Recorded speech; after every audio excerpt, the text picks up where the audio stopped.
আল্লাহ রাসূল সাল্লাল্লাহু আলাইহি সাল্লামকে নিয়ে হযরত জিবরাইল আলাইহিস সালাম প্রথম আসমানে গেলেন।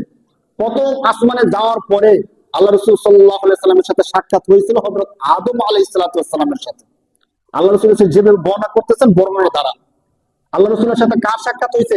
হযরত আদম আলাইহিস সালামের সাথে প্রথম আসমানে সাক্ষাৎ হয়েছে। প্রথম আসমানে কথোপকথন শেষ করে দ্বিতীয় আসমানে গেলেন। দ্বিতীয় আসমানে হযরত ঈসা আলাইহিস সালামের সাথে সাক্ষাৎ হয়েছে। এরপরে তৃতীয় আসমানে গেলেন। তৃতীয় আসমানে হযরত ইউসুফ আলাইহিস সালামের সাথে সাক্ষাৎ হয়েছে। চতুর্থ আসমানে যাওয়ার পরে হযরত ইদ্রিস আলাইহিস সালামের সাথে সাক্ষাৎ হয়েছে।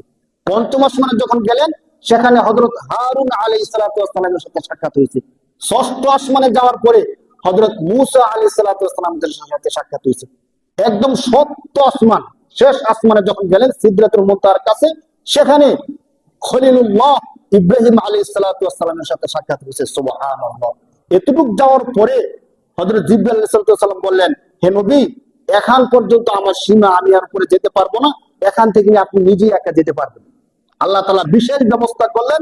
বিশেষ ব্যবস্থাপনায় রাসূলুল্লাহ সাল্লাল্লাহু আলাইহি সাল্লাম সেখান থেকে সিদরাতুল মুনতাহা থেকে সরাসরি আল্লাহ পাক রব্বুল আলামিনের আরশ আজিম পর্যন্ত চলে গেলেন। সুবহানাল্লাহ।